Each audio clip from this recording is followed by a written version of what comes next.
नमस्कार, चार का चक्रव्यूह देख रहे हैं आप। मैं हूं आपके साथ सबा शाहिद शेख। नेता हो या अपराधी, आतंकी हो या जिहादी, जो भी गलत करेगा वो चक्रव्यूह के चक्र से नहीं बचेगा। उनके कारनामों को एक्सपोज करूंगी, एक एक करके पूरी डिटेल में इनके गुनाहों का काला चिट्ठा खोलूंगी।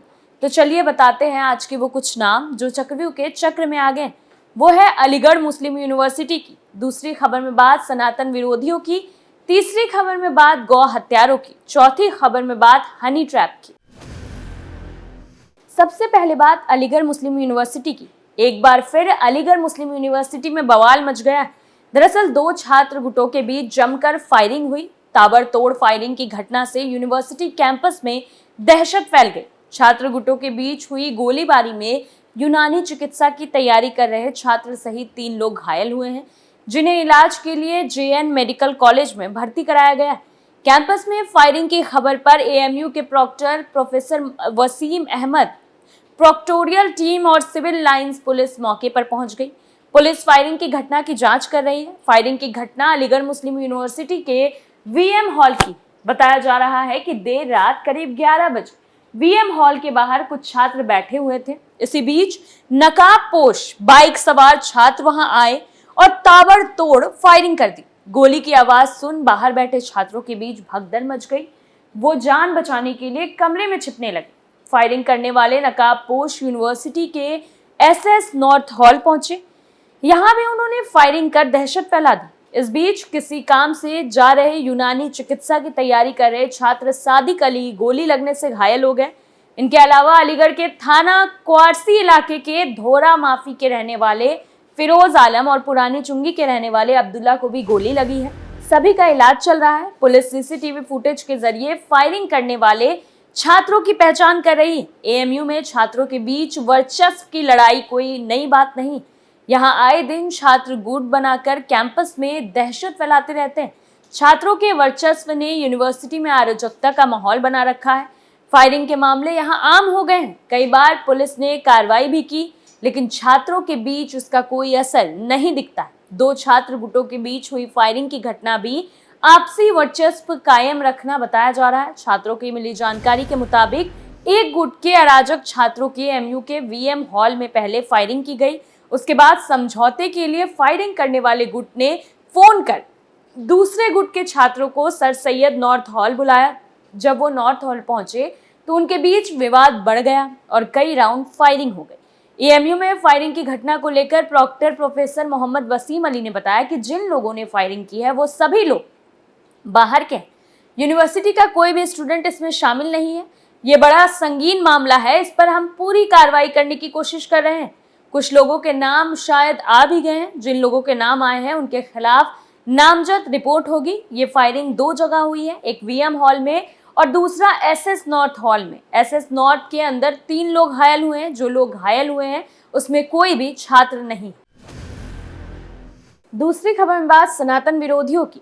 सनातन धर्म को लेकर उदयनिधि स्टालिन के बयान के बाद उठा विवाद शांत होने का नाम नहीं ले रहा है। सीएम योगी ने इस मुद्दे पर एक बार फिर से जबरदस्त प्रहार किया है। दरअसल 2 अक्टूबर को गोरखनाथ मंदिर में आयोजित एक समारोह में सीएम योगी ने सनातन को लेकर विरोधियों पर हमला किया और कहा कि सनातन धर्म ही मानवता का धर्म है। सीएम योगी ने समारोह में अपनी बात रखते हुए कहा कि धर्म एक ही है, वो है सनातन धर्म, बाकी सब संप्रदाय और उपासना पद्धति है।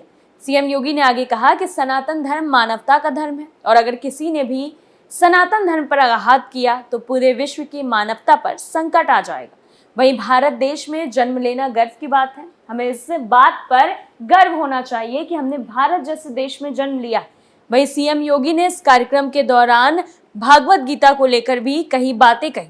उन्होंने कहा कि भागवत का सार समझना जरूरी। इसे समझने के लिए विचारों में संकीर्णता नहीं होनी चाहिए। छोटी और संकुचित सोच वाले कभी भी भागवत की विराटता के दर्शन नहीं कर सकते। दरअसल तमिलनाडु के सीएम एमके स्टालिन के बेटे उदयनिधि ने सनातन धर्म की तुलना मलेरिया और डेंगू जैसी बीमारी से कर दी थी, जिसके बाद से ही बीजेपी इस मुद्दे को लेकर विरोधी दलों पर हमलावर है। वहीं सीएम योगी भी इस मुद्दे पर कई बार अपनी कड़ी प्रतिक्रिया दे चुके हैं। इससे पहले भी उन्होंने सनातन का विरोध करने वालों को जवाब देते हुए कहा था कि सनातन एक सत्य है जिसे कोई मिटा नहीं सकता है। सीएम योगी ने कहा था कि ये लोग बस सरकार के काम को कम दिखाने के लिए सनातन पर उंगली उठाने का काम कर रहे हैं, लेकिन विरोध करते करते ये भूल जाते हैं कि रावण को भी अहंकार हो गया था। बाबर औरंगजेब ने भी कोशिश की थी, लेकिन कोई भी कभी सनातन को मिटा नहीं पाया। ऐसे में ये तुच्छ लोग कैसे सनातन को मिटा देंगे। तीसरी खबर में बात गौ हत्यारों की।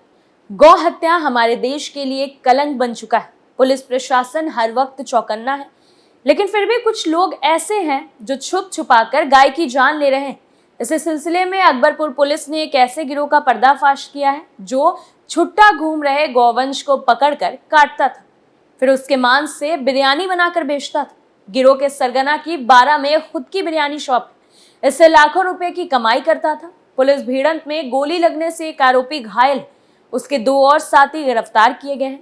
इनके पास से 7 लाख रुपए कैश बरामद हुए हैं। एसपी बीवीजीटीएस मूर्ति ने बताया कि सूचना मिल रही थी कि 12 के पास संचालित बिरयानी शॉप में गौमांस का इस्तेमाल किया जा रहा है।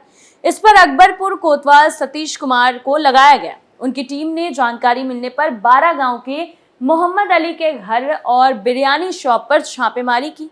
छापेमारी के दौरान कुछ आरोपी मौके से भाग गए। पीछा करने पर बलिहारा गांव के पास भाग रहे आरोपी 12 गांव का रहने वाला रियाज उर्फ लाला ने पुलिस पर फायरिंग की। वहीं जवाबी कार्रवाई में रियाज के पैर में पुलिस की गोली लगी, इससे वो गिर गया। पुलिस ने उसे तत्काल इलाज के लिए जिला अस्पताल भेजा। 12 गांव के रियाज के मकान में वैन से गौमांस उतार कर रखा जा रहा था। इसी बीच पुलिस को खबर मिल गई। पुलिस मौके पर पहुंची तो गौमांस तस्करों में हड़कंप मच गया। पुलिस ने मौके से सनी उर्फ फतेह और शादाब को गिरफ्तार किया। इनके पास से वैन में 1.5 क्विंटल गौमांस बरामद हुआ है। वहीं पकड़े गए आरोपियों ने पुलिस को बताया कि ये गौमांस घाटमपुर क्षेत्र से लाया गया है। 12 गांव के रहने वाले मोहम्मद अली का पूरा परिवार गौमांस के काले कारोबार में संलिप्त था। पुलिस ने उसके घर में दबिश दी तो चौंक गई। उसके घर से 7 लाख कैश मिला, जिसे गौमांस की बिक्री और तस्करी के खेल से जमा किया गया था। वहीं पकड़े गए सनी उर्फ फतेह और शदाब ने बताया कि गौमांस की बिरयानी बनाकर बिक्री करते थे। इससे बड़े पैमाने पर गौमांस की खपत हो जाती थी। साथ ही गांव में भी मांग के अनुसार सप्लाई की जाती। इस काम से इन्हें अच्छा खासा मुनाफा हो रहा था। पुलिस भिड़ंत में घायल रियाज और पकड़े गए शदाब और फतेह तीनों मोहम्मद अली के बेटे।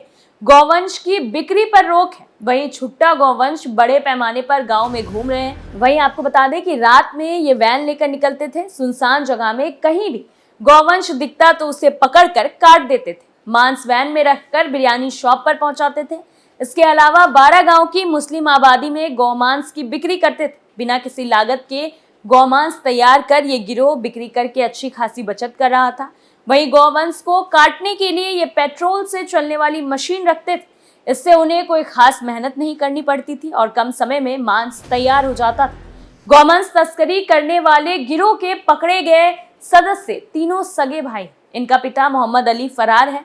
फिलहाल इनके पास 1.5 क्विंटल गौमांस, 7 लाख कैश, एक कटाई मशीन, एक इलेक्ट्रॉनिक कांटा, 2 ओमनी वैन, एक देशी तमंचा और कई संदिग्ध सामग्री बरामद हुई है। चौथी खबर में बात हनी ट्रैप की। उत्तर प्रदेश के बरेली में हनी ट्रैप के मामले कम होने का नाम नहीं ले रहे हैं। अब एक रिटायर्ड कर्नल को हनी ट्रैप गिरोह ने अपने जाल में फंसा लिया। इसके बाद शिकायत के नाम पर कथित आईपीएस के जरिए उन्हें धमकाकर 2.30 लाख रुपए की ठगी कर ली गई है। पूरे मामले की शिकायत एसएसपी से की गई। उसके बाद 5 आरोपियों के खिलाफ थाना बरादरी में रिपोर्ट दर्ज कराई गई। पुलिस ने रिपोर्ट दर्ज कर जांच शुरू कर दी है। फिलहाल सभी आरोपी फरार हैं। रिटायर्ड कर्नल का आरोप है कि 24 सितंबर की रात करीब 10 बजे उनके मोबाइल पर एक वीडियो कॉल आई। उस समय वो वॉशरूम में थे। लौटने के बाद जब बैक कॉल की तो दूसरी तरफ से वीडियो में संदिग्ध हालत में एक लड़की नजर आई। ये देखकर उन्होंने कॉल कट कर दी। कई बार कॉल आई तो उन्होंने उस नंबर को ब्लॉक कर दिया। इसके बाद 26 सितंबर को उनके पास एक अन्य नंबर से कॉल आई। फोन करने वाले ने खुद को दिल्ली पुलिस की क्राइम ब्रांच से अपने आप को आईपीएस प्रेम प्रकाश बताया। उसने वीडियो के बारे में उनसे पूछताछ की और कहा कि वीडियो को यूट्यूब पर अपलोड करने से रोक रखा है। उसने बदनामी का डर दिखाकर राहुल शर्मा नाम के व्यक्ति का नंबर देकर उससे संपर्क करने को कहा। जब रिटायर्ड कर्नल ने राहुल से संपर्क किया तो उसने वीडियो डिलीट करने के नाम पर 2.30 लाख रुपए ठग लिए। रिटायर्ड कर्नल ने बरेली के एसपी से पूरे मामले की शिकायत की। उसके बाद एसएसपी ने लोगों के खिलाफ मुकदमा दर्ज करने के आदेश दिए। पुलिस ने मुकदमा दर्ज कर पूरे मामले की जांच पड़ताल शुरू कर दी। फिलहाल सभी आरोपी फरार चल रहे हैं। पुलिस जगह जगह दबिश दे रही है। आपको बता दें कि आरोपी ने जब रकम वापस नहीं की तो उन्होंने प्रेम प्रकाश को कॉल किया। इस पर उसने कहा कि लड़की ने सुसाइड कर लिया है। अब केस बंद करने के बदले उन्हें आईफोन 14 प्रो देना पड़ेगा। इसके बाद रिटायर्ड कर्नल को Sanjay Arora, DIG crime branch, YouTube के social media manager Rahul Sharma समेत अन्य लोग अज्ञात नंबरों से फोन करने लगे। इससे परेशान होकर रिटायर्ड कर्नल ने एसएसपी से शिकायत की तो उनके आदेश पर कथित आईपीएस प्रेम प्रकाश, कथित डीआईजी संजय अरोड़ा, राहुल शर्मा समेत 5 के खिलाफ थाना बरादरी में रिपोर्ट दर्ज कर ली गई है और मामले की जांच की जा रही है। फिलहाल के लिए चार का चक्रव्यूह में इतना ही। देखते रहिए कैपिटल टीवी उत्तर प्रदेश। नमस्कार।